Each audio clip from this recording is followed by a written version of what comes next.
Përshëndetje.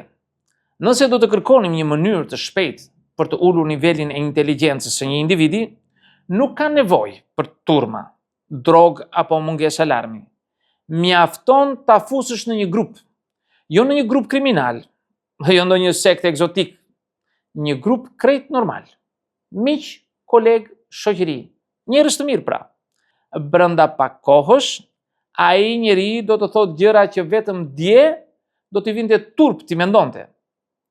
Robert Greene, tek libri Ligjet e natyrës njerëzore, nuk e trajton këtë si fenomen kulturor, por si instinkt biologjik. Njeriu është kafshë sociale, dhe kafsha sociale për të mbijetuar ka mësuar një rregull të thjeshtë. Mos u veço, mos kundërshto tufën, mos dil nga rreshti. Problemi është se sot nuk jetojmë më në savanë, por truri ynë vazhdon të sillet sikur një mendim ndryshe mund të na kushtoj jetën. Kur grupi hyn në dhomë, arsyeja del jashtë. Individi mendon, grupi reagon. Kjo është diferenca thelbësore.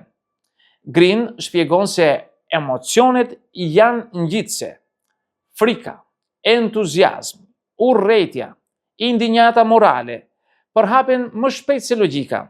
Dhe sa po grupi aktivizon emocionin, arsyeja bëhet e tepërt. Kjo është arsyeja që njerëz të arsyeshëm bëhen agresiv në turm, moralist në grup dhe konformist në çdo mbledhje.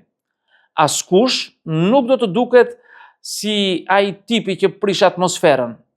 Askush nuk do të jetë ai që thon, prisni pak, kjo s'ka kuptim. Sepse grupi nuk ta fal këtë. Grupi nuk të sulmon me njëherë, por të shikon sikur ke thënë diçka të turpshme, dhe kjo psikologjikisht mjafton.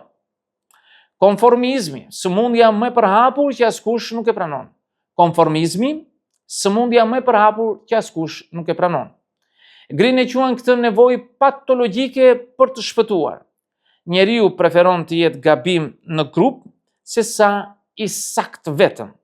Dhe kjo nuk është mungesë karakteri. Është frikë primitive.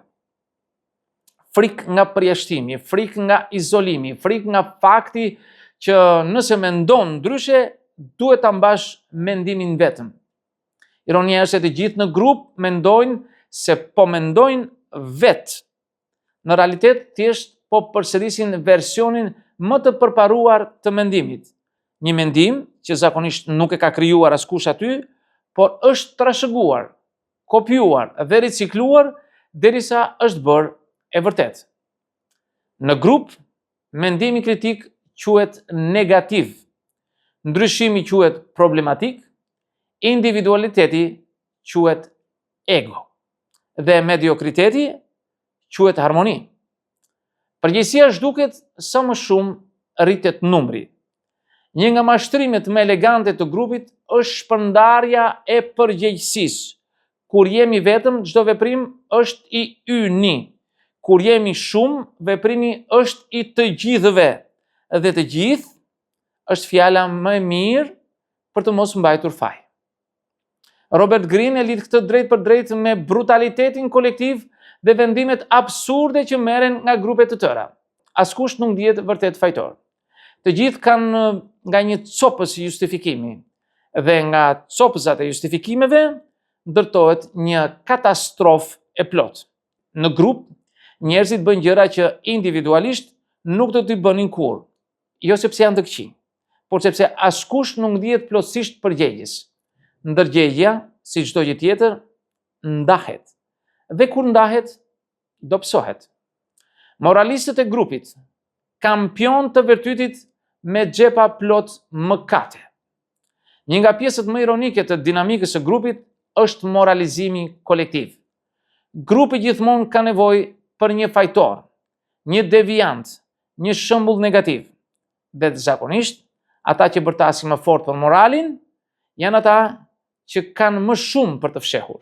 Robert Greene e shpjegon këtë si projekcion psikologjik. Grupi hedh mbi një individ atë që nuk duron dot te vetja. Kështu, pastrohet emocionalisht, pa pasur nevojë të ndryshojë realisht. Prandaj, hipokritët janë gjithmonë shumë të zëshëm. Moralistët janë selektiv.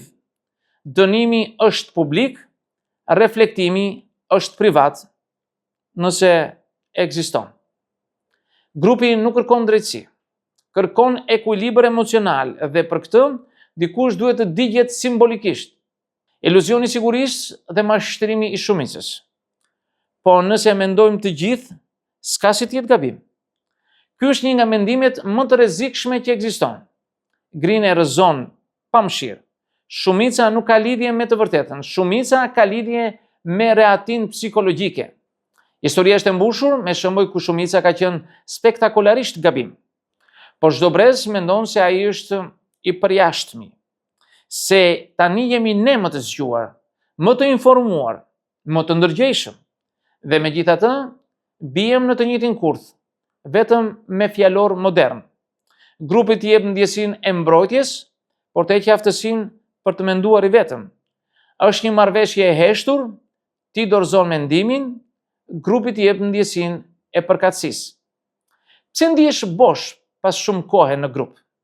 Sepse nuk e qenë prezent si individ, ke qenë rol, ke qenë zështes, ke qenë dakordsi, dhe kjo të lodh. Shumë më tepër se mendimi i pavarur. Green thekson rëndësinë e kohës së vetmisë moderne, jo izolim social, por distancë psikologjike. Pa këtë njeriu bëhet refleks i grupit dhe refleksi nuk ka thellësi. Çfarë të bëjmë realisht? Nuk ka nevojë të shpallësh luftë ndaj grupeve, por ka nevojë për vigjilencë. Mos merr vendime të rëndësishme në kulmin e emocioneve kolektive. Mos i beso verbërisht entuziazmit masiv. Dysho kur gjithçka duket shumë e saktë. Ruaj hapësirën për mendime të pavarura. Dhe mbi të gjitha, mos e barazo qetësinë e grupit me të vërtetën. Dhe si përfundim do të thosha se ndikimi negativ i grupit nuk është devijim, është normë.